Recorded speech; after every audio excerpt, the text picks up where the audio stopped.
Someone says the carnivore diet gave them a heart attack. Is that really what happened, or is something else going on? Let's unpack the details and find out. Hi, I'm Dr. Eric Westman, and welcome to my channel where I review and debunk nutritional misinformation online. In this video, we're going to hear from one of the major carnivore influencers, Dr. Shawn Baker. And arguably, he's one of the most knowledgeable people who is treating people with a carnivore diet, has a budding company that's doing that actually. And so he's a doctor, a physician, who's going to discuss a very serious issue, which is what happens when a serious medical problem happens on any kind of diet, including a carnivore diet. Be sure to wait till the end where you hear my final thoughts. Before I dive into this video, I want to invite you to a free 2-part carnivore workshop with me on January 17th and 19th at 8 p.m. Eastern Time. If you've tried keto or elimination diets and still feel stuck, I'll explain why carnivore works when other approaches fail and whether it might be right for you. Register today and we'll send you the Zoom link for both live sessions. Sign up by clicking the link below. This is an incredibly important video here that I'm about to make. So this is in response to a fellow that states he was on a carnivore diet for, 3 years with great result. He'd lost over 100 pounds. Unfortunately, recently he said he had a heart attack. But there are some important points to point out during this video. So let's listen to what he has to say. You always consider the source. And I think this is a individual with a case study or testimonial. And having been in a clinic and working in a clinic now for decades, you can take someone's story and hear it. And then I've written several case reports where we publish it in the literature, and other doctors and reviewers ask for new information and all that. And so a case study that's put into a literature with publications to support ideas is different than a testimonial or someone's report. But that said, let's take it on face value. And let's say this individual did have a heart attack. Let's believe everything. And even then we can parse out what different aspects of life actually may also be contributing, not just to diet. That's kind of my perspective here, is that heart attacks occur on any kind of diet. Even a friend of mine who years ago worked at Loma Linda, where there are a lot of vegetarians, I said, so I was interested in the Atkins diet at the time, and she didn't think that was a great idea. A lot of people didn't because of the saturated fats. I asked her, well, do they not have a coronary care unit at your hospital in Loma Linda? And she said, well, of course we have a coronary care unit. So regardless of what kind of diet someone follows, heart attacks can happen. Even there, where people were many were vegetarian. And of course, she rolled her eyes and said, not everyone follows it perfectly. So we always listen to what people say. And then ideally, there would be clinical trials.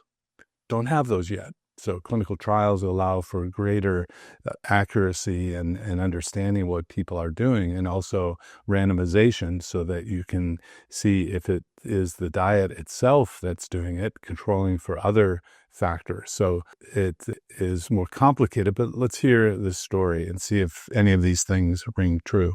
I've lost probably 100 pounds in the last 3 years on the carnivore diet. On Tuesday, I had a heart attack. I'm a turning 51-year-old on Halloween. I do have a family history of heart disease. I've had a huge amount of confidence in the carnivore diet, thought it made sense, thought that perhaps the data around correlation with high saturated animal fats and heart disease was either wrong or misleading, or perhaps the studies hadn't taken into account people that also didn't consume sugar and processed foods in conjunction with that diet. Concerns around saturated fat and heart disease may be overblown because they don't take into account people that otherwise eat healthy. And the reality is they don't. The studies don't show that. There's no good studies that look at saturated fat consumption in the setting, low sugar or low processed food. Those just don't exist. And in fact, when we look at RCTs, does lowering saturated fat actually prevent heart disease? The randomized control trials that really don't show that, or not strongly there for any degree. So That sort of belief is based on a lot of data that's out there. Now,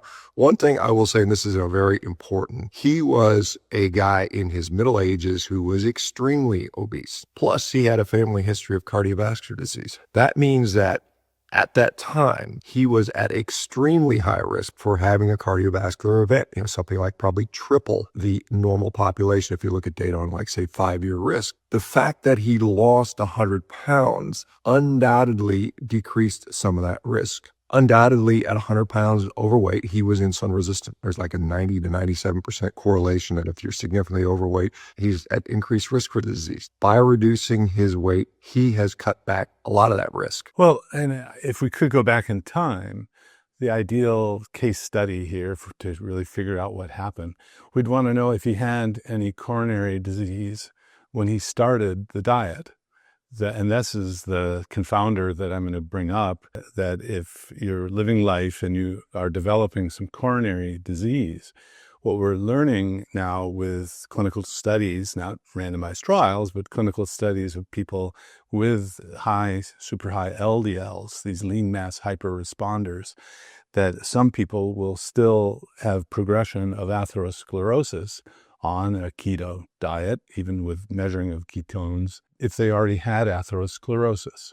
So the good news so far is kind of the emerging science is that a third of people have improvement in atherosclerosis over a year, a third have no change, and a third have some worsening, but it's not a huge amount, on a keto diet after a year, so that if you have baseline atherosclerosis, there are some people where it's still going to progress regardless of a keto diet or not. Well, they may have done a different diet and not had regression. So we may be able to fine-tune diets, including plant-based, animal-based, based on new measurements that are available rather than just people's stories and what people believe to be true.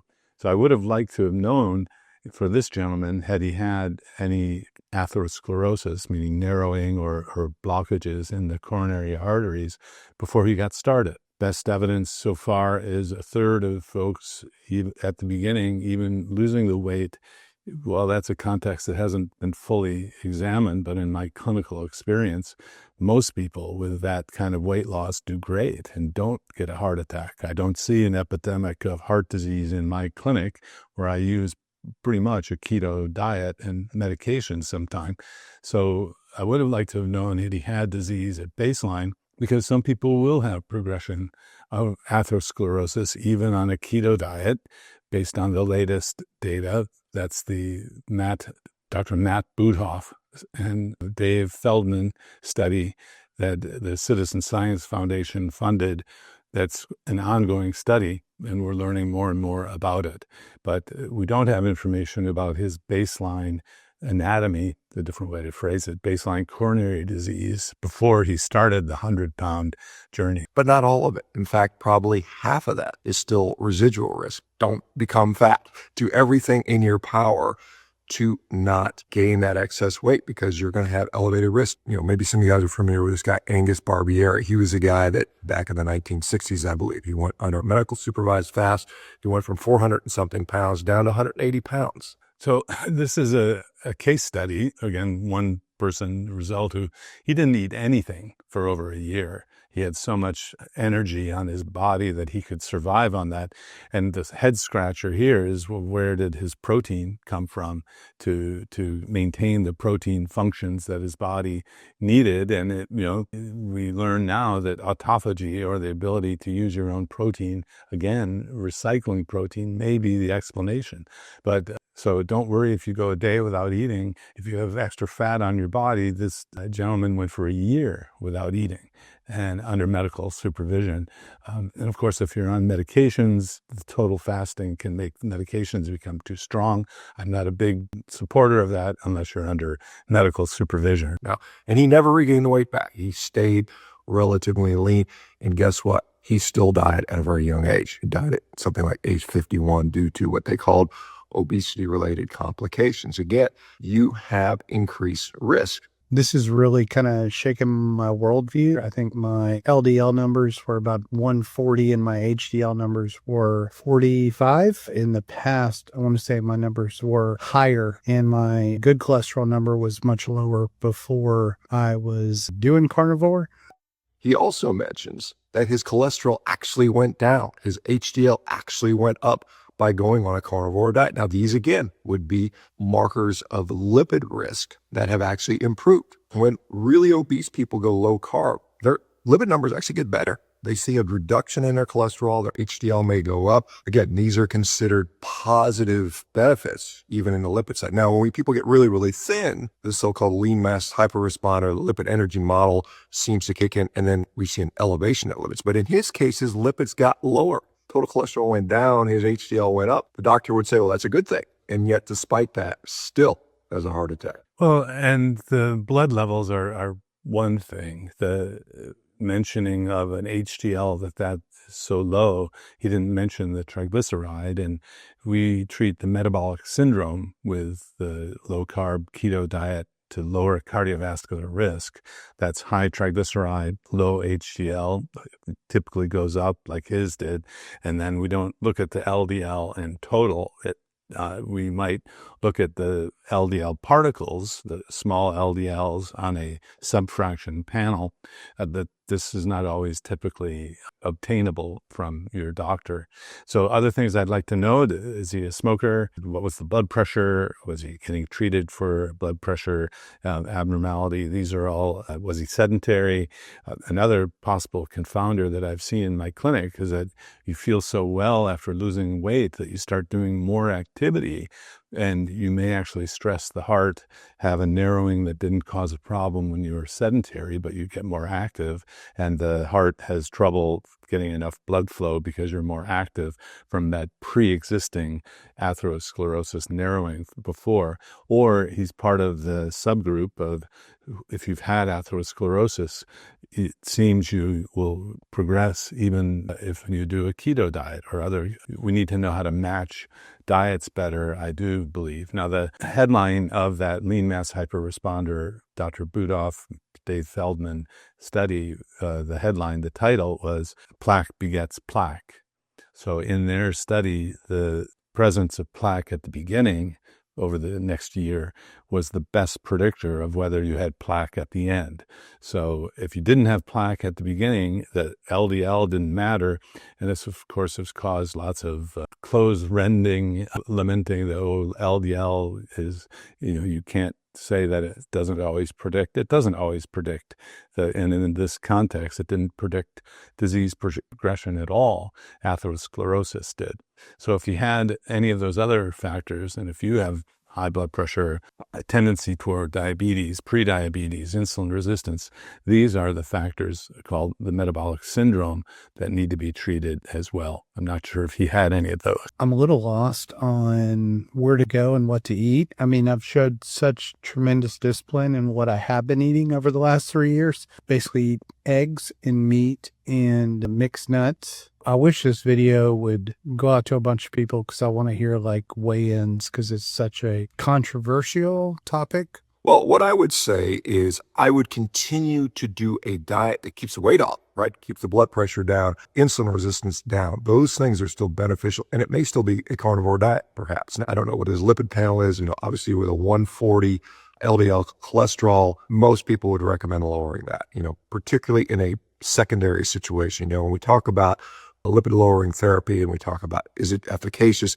The strongest argument could be made for those people in what's considered a post-secondary situation where they've already had the heart attack. And then how you decide to go about that. Is it dietary adjustments? Is it medications? Is it supplements? Those are all things that could be discussed, and I think that is a valid issue. Yeah, and so he's talking about the difference between secondary prevention and primary prevention. And so even the critics in the medical world, that's the group of doctors I'm trained in initially, called general internal medicine, there's controversy, or there's a disagreement on whether primary prevention treatment of cholesterol, meaning you haven't had a heart attack yet, is really worth the extra medication. And we actually pull up a statin decision aid tool put out by the Mayo Clinic and can look at your risk, personal risk, estimated of course, and see what benefit you might get by using medication. If you have already had a heart attack, you're in the secondary prevention group, you're not supposed to use that calculator. Everyone should be treated in the general consensus so far. But that brings up another gray area. If you have a coronary calcium score that's positive, but you've never had a heart attack, you're really in the primary prevention group based on studies in the past, because you haven't had a heart attack yet. They didn't measure the calcium score. So that just introduces another nuance. But here, the idea that this fellow had a heart attack, I want to also say there's a heart attack and then there's a heart attack, right? So that you can actually have very small narrowings in really small arteries in your heart and have a heart attack, and it doesn't really damage the heart much. You can have a large heart attack where it blocks blood flow to the entire heart, and you can die suddenly, sudden death. So what I would like to know about this gentleman's history is I'm sure he had a heart catheterization. If you've had one, you will know where the blockages are based on that result, how bad they are, and whether there's any residual damage to the heart. Not all heart attacks cause the heart to die, which is the way to get a lower ejection fraction so that your heart isn't beating as well. Often with heart attacks, there is no permanent damage to the heart. So again, the spectrum of what kind of heart attack did he have is important to know. Reason being, atherosclerosis seems to predict or beget atherosclerosis. So if before his 100-pound weight loss, he had already had some atherosclerosis, chances are he did, then that may have progressed. But even if it's a small amount, I wouldn't worry about it from now on, regardless of what kind of diet he's doing. So that nuance you really can't get unless you have a coronary evaluation by a catheterization or a CT angiogram. A calcium score isn't good enough for that one. If you're significantly overweight, you should probably want a CDC score. This is something that can at least give you a little more insight into what's going on. If it's 0, maybe you have a little bit more flexibility with what's going on with your lipid numbers. There's this sort of belief that, if you are without any risk factors and the only thing you have is mildly elevated cholesterol, a lot of people say, well, you can leave out, even a lot of cardiologists say, well, maybe we don't need to treat that. That has been the traditional view. And a CAC score could further de-risk people. Sometimes in a low-carb community, people say, well, low-carb diets, no sugar means no heart disease. I don't think that's necessarily true. This is something that we deal with on a daily basis. Well, there's nuance to that. So the latest read on this atherosclerosis study, people are being sent to the same CT scanner in Los Angeles with super high LDLs on keto diet. Some people have progression, small amount over a year. Some have no progression, and some have some reduction in that coronary atherosclerosis based on the angiogram. So there's nuance to this. I'm hoping, one day we'll be able to do studies to figure out predict who will get those responses. Until those studies happen, I'm with Dr. Baker, where you really need to get your own evaluation of your coronaries until we know for sure if it's going to have a benefit or not for you. And we have people that are experts that can guide people through this. So this stuff maybe doesn't need to happen. It may be in this situation, a dietary shift was warranted. It may be in this situation, supplementation would have been warranted. I will certainly say from my perspective, exercise is cardioprotective. Exercise has been shown to reverse cardiovascular disease. So these are things that I would strongly recommend anyone do. And then whether you want to make the decision not to change your diet or to add medication in becomes a very individualized decision. But you need information with this. Again, I know there are people out there within a low carb space, within the carnivore space, that say that cholesterol doesn't matter. It can get as high as you possibly want. And there is some data that shows it in some cases. That seems to be true. But is it universally applicable across the board to all people on low carb diets? I would say probably not. Well, certainly we don't know that. We can't make those claims. Okay, this is also a very important point. Heart attacks are extremely, extremely common. Every week in the United States, there's something like 15,000 people die of heart disease and heart attacks. So that's an important point, that on any diet, including keto diets, including vegetarian diets, people, including standard American diets, people have heart attacks, meaning atherosclerosis occurs. And so it would not be unreasonable to say that even on a carnivore diet, this might happen. So if other factors are at play, that's the high blood pressure, the prediabetes, the insulin resistance, the metabolic syndrome. These are things that I think about, the sedentary lifestyle.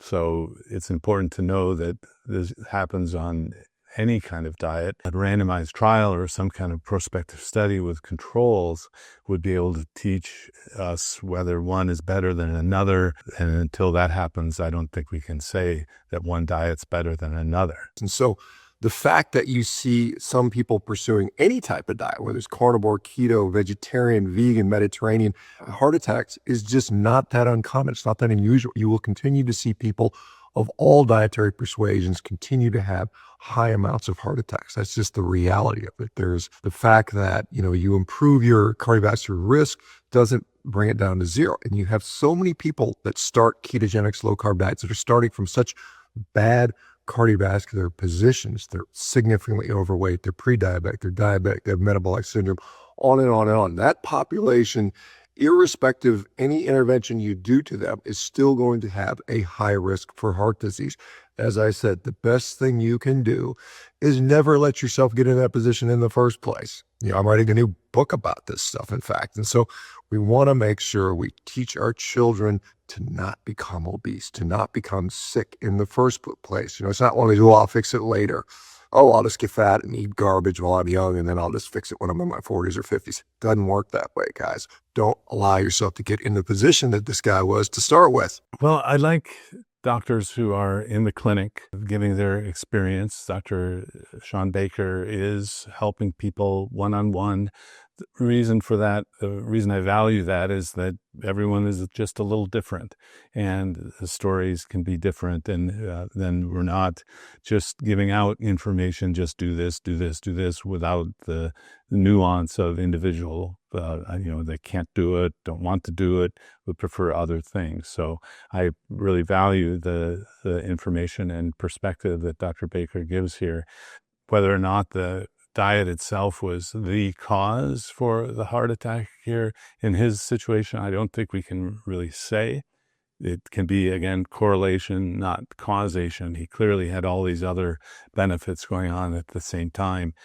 Sounds to me that he had some pre-existing disease and had some issue then with the heart getting enough blood. Either he was more active and asked the heart to do more, but couldn't get enough blood flow to a particular part of the heart. It's kind of hard to know. I can say from my clinical experience, it echoes Dr. Baker's experience, where most people get better. I've had people with heart disease for 20 years not have heart attacks. Now, what does that mean? That no one's going to get a heart attack? No. And so clinical experience only gets us so far, and we need to have controlled studies. I would love to see these happen, would love to participate in them now that there's kind of an interest in this area. It seems to me that the bubble has burst now about fat being the enemy, and now we can study these. 25 years ago, when I first studied the Atkins diet, there was pushback to stop the study, to shut it down. Fortunately, that didn't happen. But so we need more research to know the nuance of this. In the meantime, get yourself measured. If you're at high risk or worried about it, talk to a doctor who understands how to do that. Hope this is helpful. If you like this, please like, subscribe, and ring the notification bell so you don't miss out on further content. If you enjoyed this video, consider joining our YouTube membership for early access and exclusive live Q&As with me. Just click the join button below or support us with a PayPal in the description.